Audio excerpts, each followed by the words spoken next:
And I didn't know where to turn because in the beginning, he was suffering terribly. He was really struggling with a lot of emotional challenges. And I had to find a way to get through it.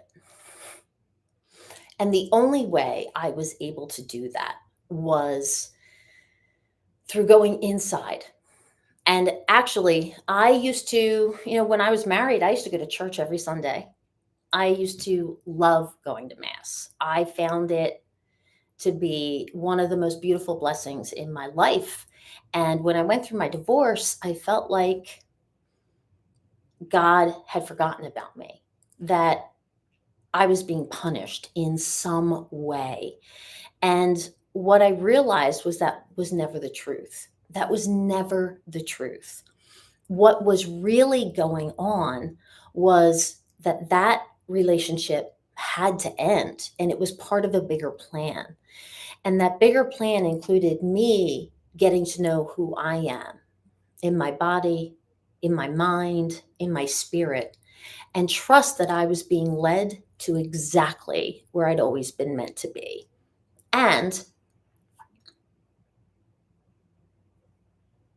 in that trust, I discovered that I was absolutely positively worthy of being loved. So that's what I'm here to talk about. Here to talk about what it takes to actually get to that place where you can start to feel like you're worthy of love, that you're worthy of connection, that you are worthy of so much more. I hope that makes sense. All right. So, thank you for joining me.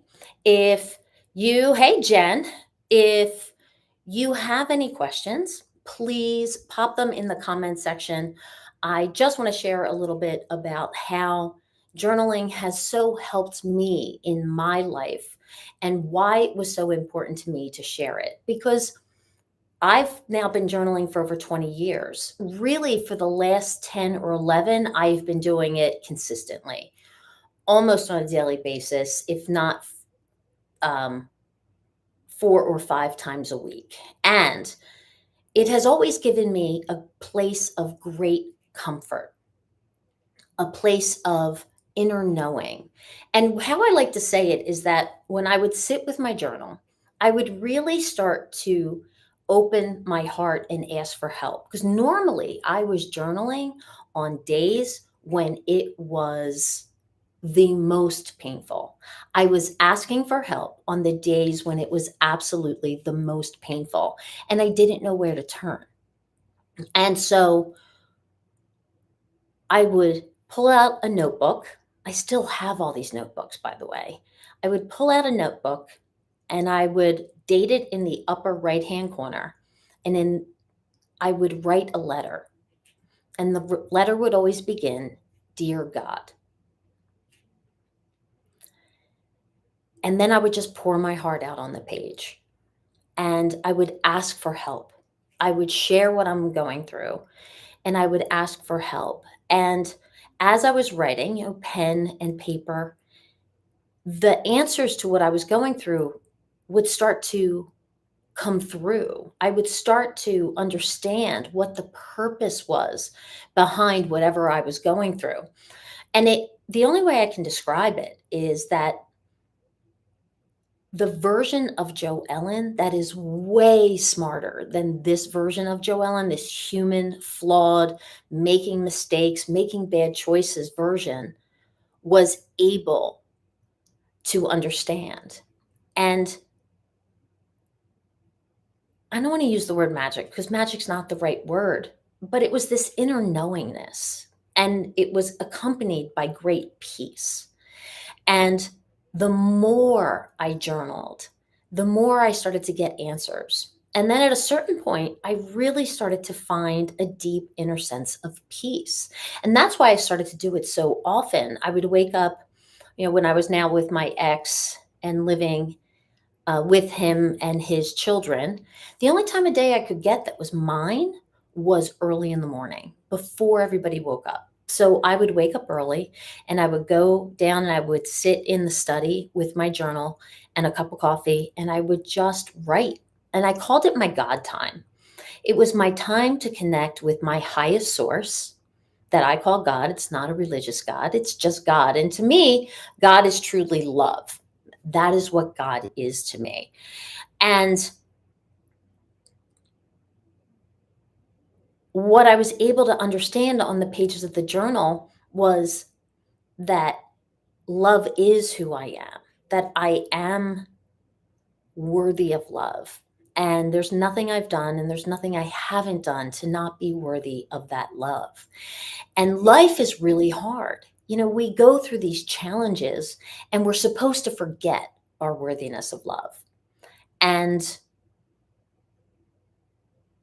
in our forgetting of our worthiness, we have the opportunity to go inside and discover our worthiness again. And once you discover it, you never forget it again.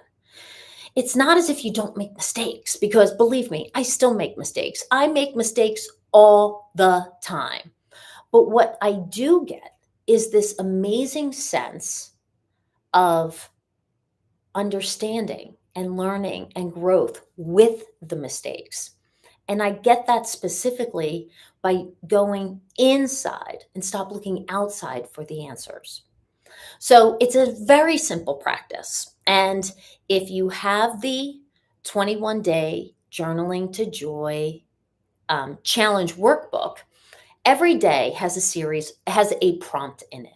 So whether we're working on gratitude, whether we're working on goal setting, whether we're working on connecting to our highest self, or what I like to call my soul squad, which is my guides, my teachers, angels, archangels, loved ones who've passed, we can actually connect to them and ask them questions as well. And once we ask, they can actually start to come in and give us answers and inspire us to know what it is we should be doing or thinking or saying in order to gain a deeper sense of peace. And the most beautiful thing is that you find it from within yourself. And that is absolutely the biggest gift.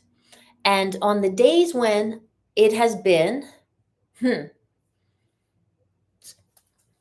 it's hard to figure this out on camera. On the days when I've been in the most pain, on the days when I have been crying, on the days when I've been through a breakup and I don't know what I'm supposed to be doing, those are the days when I get the most sense of peace and I don't feel alone any longer. And there was one day back in 2016 when I was with my now ex and we were away on vacation. We were at the beach. Here in the Philly area, we call it the shore. We were at the shore. I know nowhere else in the world do they call it the shore, but if you're from this area, you know. So, and it was a really difficult time for us. And there was a lot of tension in this condo that we had rented for the week and down the shore, right? Um, and early the next morning, I woke up and I walked to the beach with my journal and a pen. And as the sun was rising, I sat in one of the lifeguard stands and I wrote 2 words. I wrote, "Dear God." Oh, hello, orb. Thank you for being here. I wrote 2 words, "Dear God." And I started to share that we as humans, every one of us, we make mistakes and we are all looking for love and validation and to feel safe. And I was asking for help because here's the thing is that if you don't ask for help, help can't show up. Help cannot show up unless we're willing to ask because we have free will in our lives. And I asked, what do I do here? Because it's really a lot of tension. And in my instinct, in my inner knowingness, I heard, be love always, give love away, and love will return. And it was like, of course, that's what the answer is. My job is to be loving, to be compassionate. And I said, thank you. And then wrote in my journal, when I focus on perspective, gratitude, acceptance, and allowing, telling my truth and love, the answers show up for me. And I had this, again, inner knowingness to write those 5 words on the left-hand side of the page: perspective, gratitude, acceptance and allowing, truth, and love. And on the right-hand side of the page, instantly, I knew to write, please get all the love. So P for perspective, please. G for gratitude, get. A for acceptance and allowing, all. T for truth, the. And then love. And I took it as that was the request, is to please get all the love you can in this lifetime, because you absolutely are worthy of it. So stop blocking it. Stop acting as if it's not there for you. And please just allow it to come in. And please give all the love that you can. And that's where please get all the love came for. When I would sit with my journal and I would write from a different perspective, when I would step back and I would try to look at it from 30,000 feet or from God's point of view over this situation, because in my heart and in my soul, I know that I'm walking a part of God's plan for me. And if I try to look at it from that perspective, I see things differently. And when I practice gratitude, I can elevate my energy and be in a more peaceful, loving place. Even being grateful for the little things, being grateful that I woke up this morning, being grateful for the cup of coffee. I love when I get in a shower, being grateful for a hot or warm shower. I don't like hot showers, but a warm shower. And just at that moment, practicing a moment of gratitude for the little things that I have in life always makes me feel better. And the number one mistake I made after my divorce when I was out there dating was I didn't speak my truth. I withheld my truth. And I don't know if anybody else can get this, and I might cry as I say this. I didn't want to be difficult.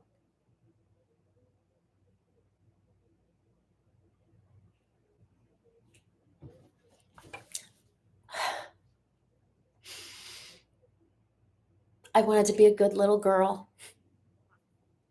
because in my mind, somehow I had made myself believe that if I wasn't a good little girl and behaved and wasn't, loud or opinionated or, demanding on some level, if I was that way, that this person that I was dating would never leave. And so what I do is I made myself a doormat because I allowed them to do whatever they wanted.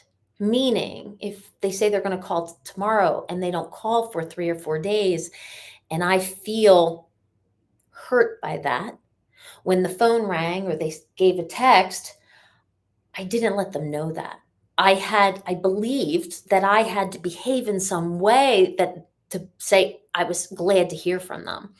And what I was actually doing was creating more pain, because I was teaching them how to treat me instead of learning to speak my truth in a loving, kind way that says, hey, when you said you were going to call tomorrow And now it's, 4 or 5 days later, that doesn't feel good to me. And it doesn't mean anything about them. It means that's the impact on me. It doesn't feel good. And allowing them to then walk away if they thought that was too big a demand. But honestly, if somebody's going to make you feel valuable, that ain't too big of a demand. It's so small. Communication is so huge. And I wouldn't create healthy boundaries for myself. And so even though I felt like I needed some things, I wasn't asking for them because I wasn't willing to speak my truth. And in doing that, I was teaching them how to treat me. And I was teaching them how to treat me that way because I didn't want them to leave. And here's the rub, they always left. And it hurt because it felt like I could never be good enough. I could never be sweet enough. I could never be kind enough. And here was the truth, I wasn't supposed to be those things.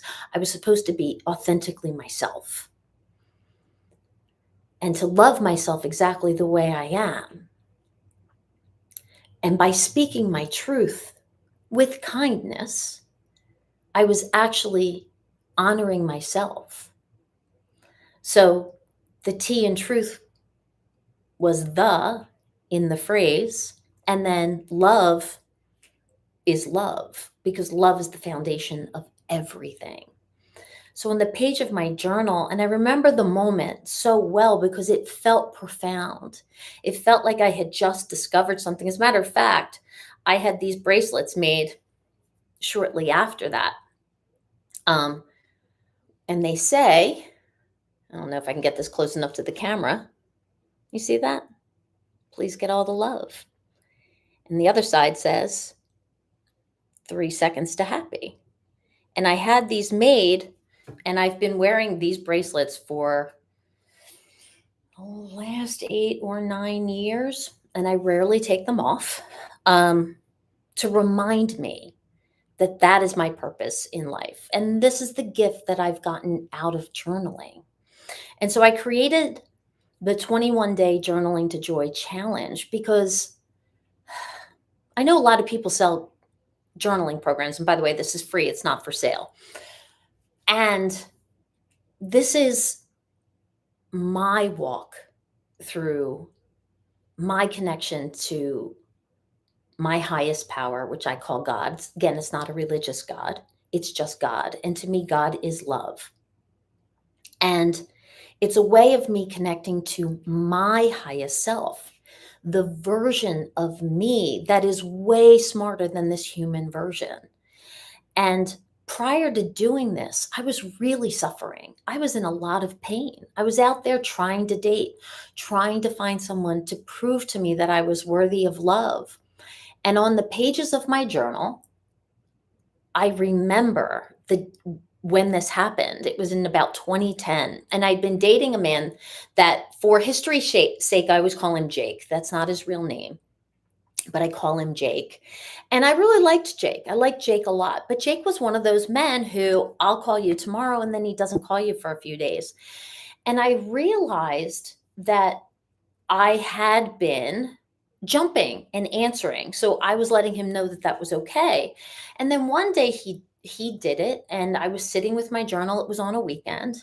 And I realized I had been doing that again. I had been teaching Jake how to treat me. And so I sat with my journal and I wrote, Dear God, and I said, this is what I've been doing. I don't know what to do next. And my inner knowing said, when he reaches out to invite you somewhere, you don't have to go. And it did happen. And the most amazing thing happened is when he reached out to invite me to go somewhere, just out of the blue, no communication. I just said 3 words, no, comma, thank you. That's it. There was no attachment to it. There was no upset about it. There was no story behind it. He asked me if I wanted to go to a Flyers game.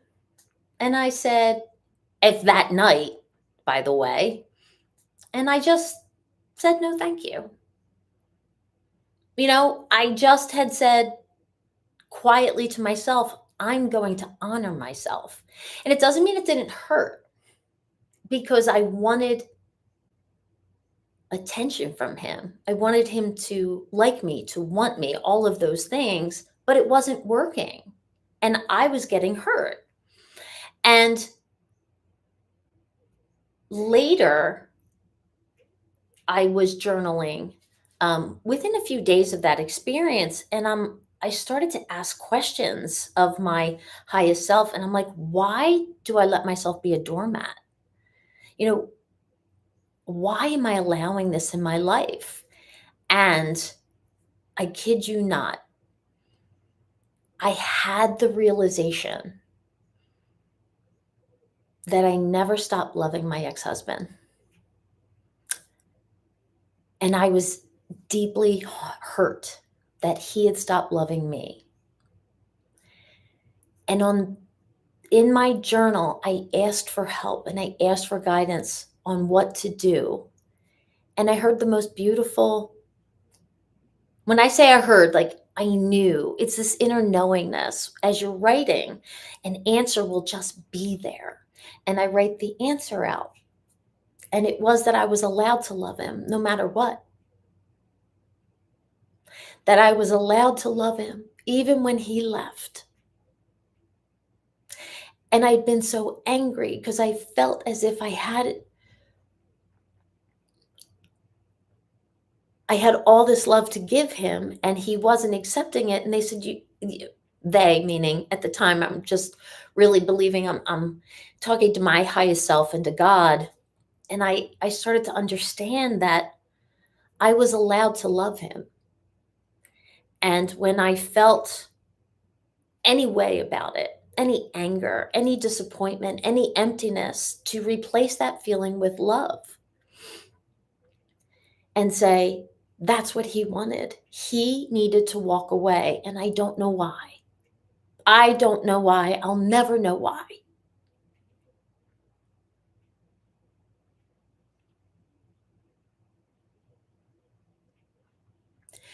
But that I was still allowed to be love and still allowed to send him love. And it was the moment I released him. And if it wasn't for my journal, I wouldn't have gotten to that. If it wasn't for my journal,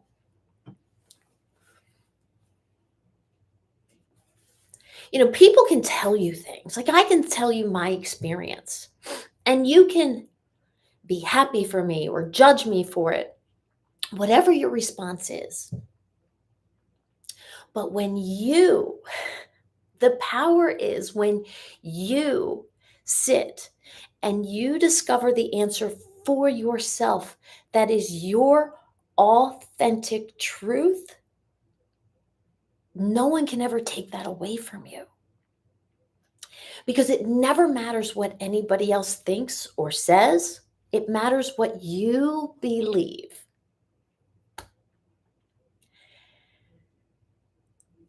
And that's why I want to share this 21-day journaling to joy challenge, because here's the thing is it's 21 days, which is habit forming, and it's only 5 minutes a day. Some days you may do more. Some days you may sit to write in your journal and have absolutely nothing to say. I have done that too. I have sat with my journal and wrote the date and wrote, "Dear God," and my first line in my journal to elevate my energy is, "Good morning, God. Thank you for today." And that's it. I have nothing else to write.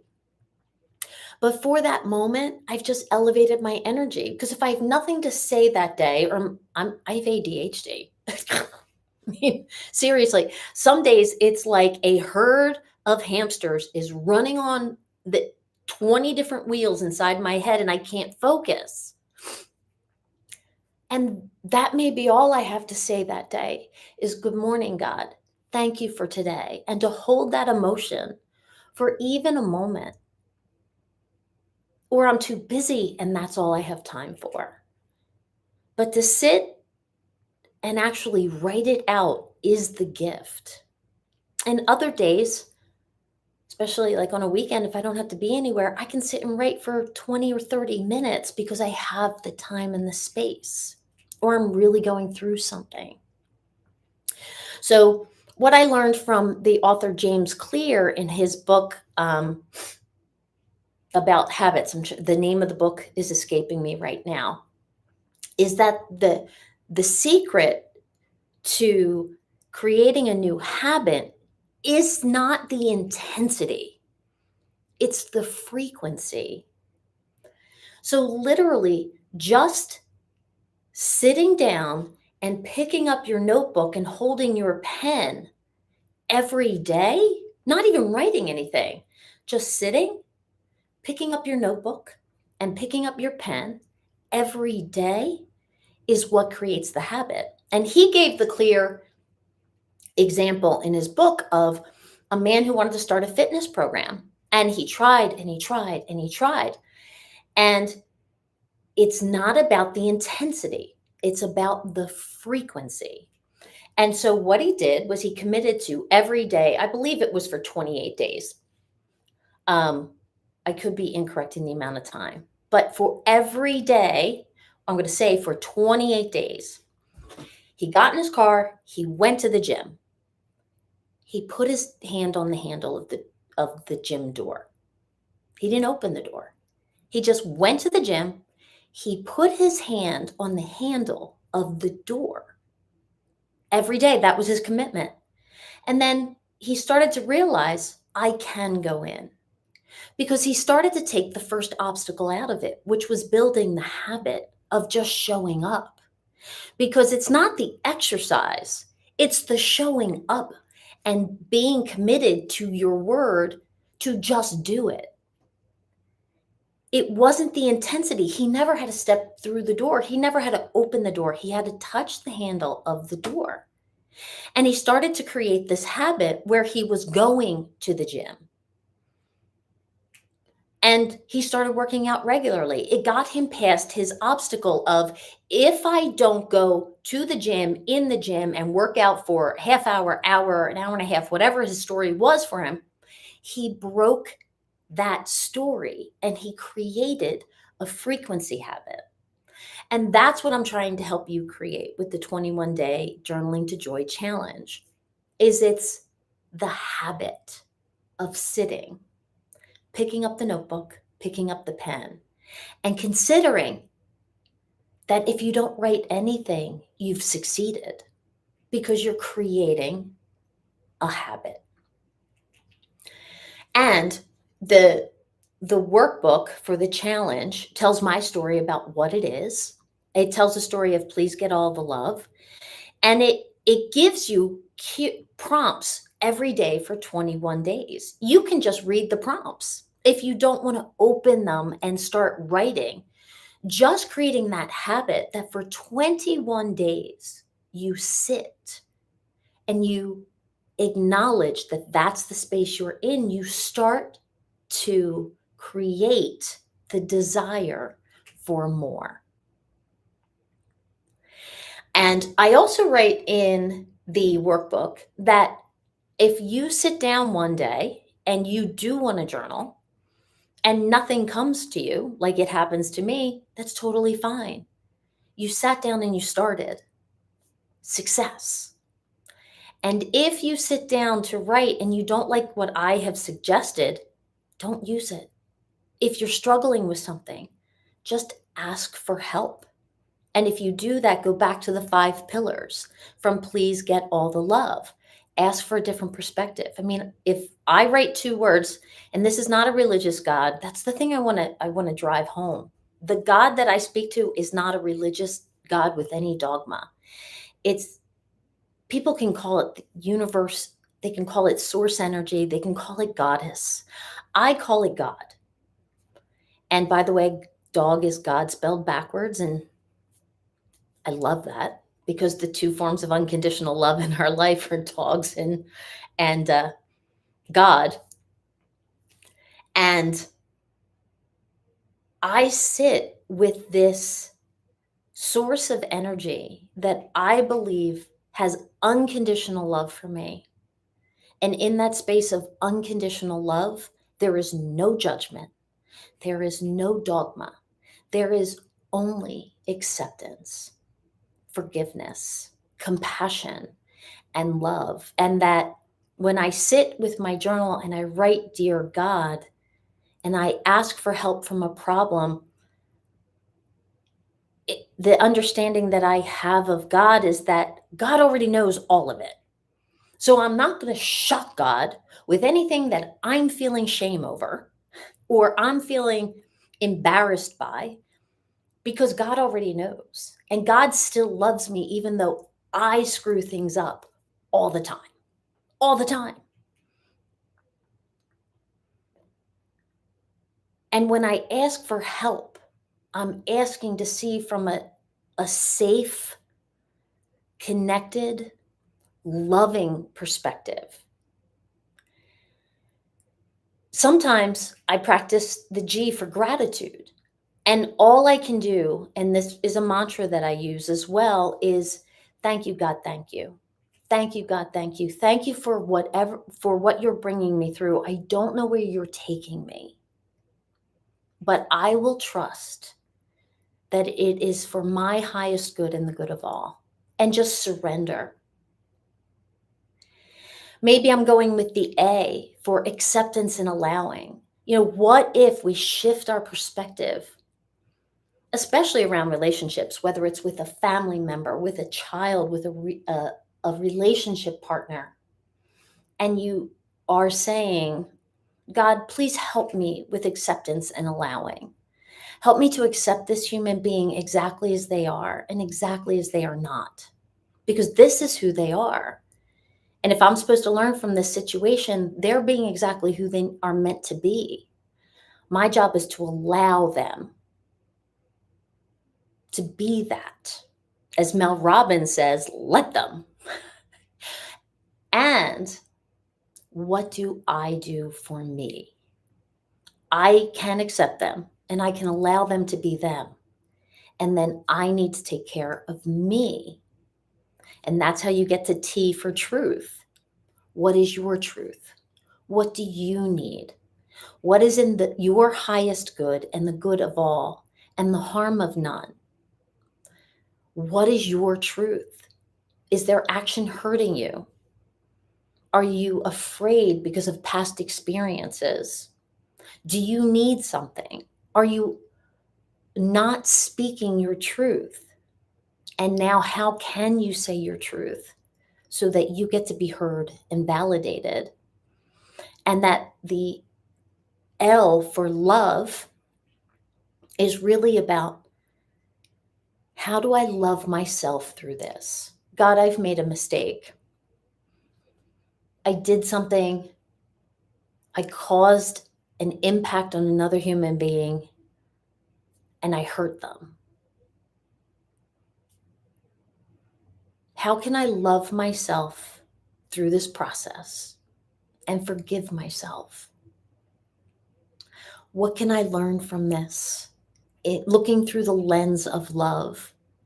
When I asked that question, that was a life changer, because learning to accept the love that I know I'm being sent from the highest source, which is God,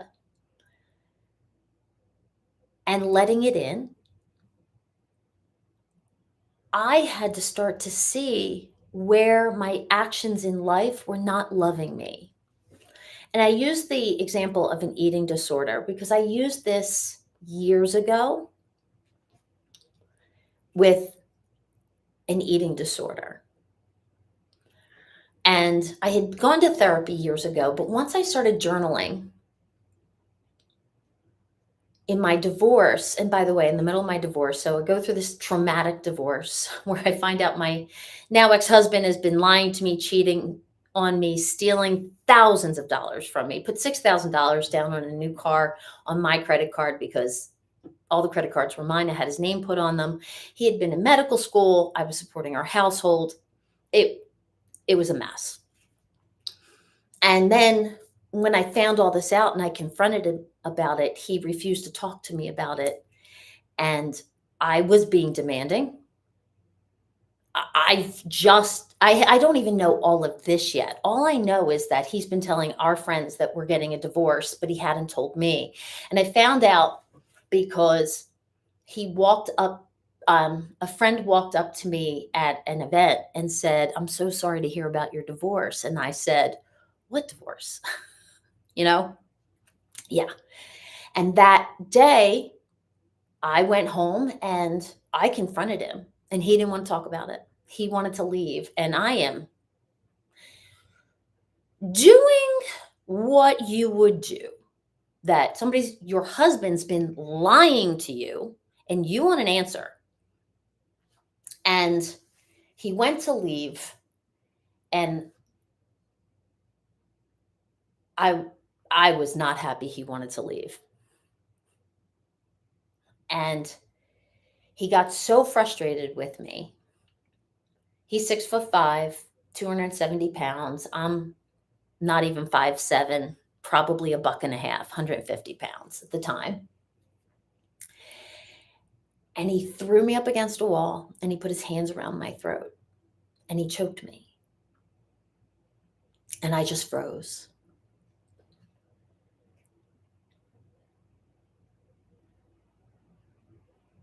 And I remember this calm came over his face. I had to go to therapy for this for quite a while. And he let me go. He just relaxed his body, let me go, and he turned and he walked out the door. I barricaded myself in the house. I don't know why he stopped. I later found out, about a year later, that he had been planning on getting a gun and killing me and killing himself. But he hadn't secured the gun yet. And that if he had, in fact, killed me that day, he had no way to take his own life.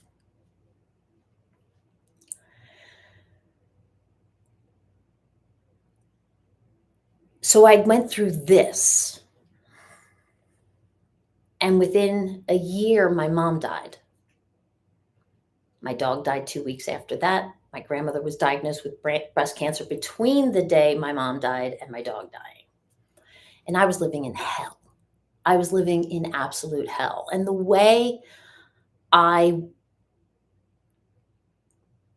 processed that much pain is I starved myself, or I used to starve myself. Let me rephrase that.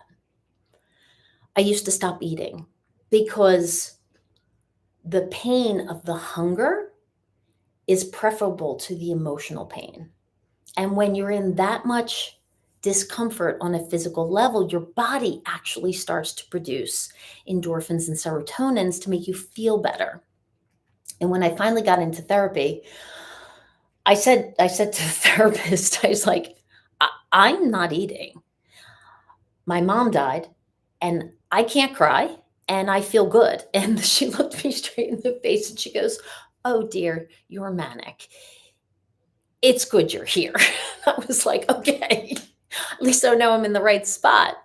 And we worked through a number of things. But on the pages of my journal, because I was not eating and it was a game to me, like I would see how many days I could go without food. On the pages of my journal, I started to understand how to shift my perspective and love myself, that me eating healthy, nourishing food is an act of love. Me binging and purging on garbage and all the foods that are not going to make me feel good is not an act of love. It's an act of vengeance. And that when I was tempted to not eat and to starve myself, I could go back to this idea that I had found in my journal, that loving myself and eating healthy, nutritious food is an act of self-love. And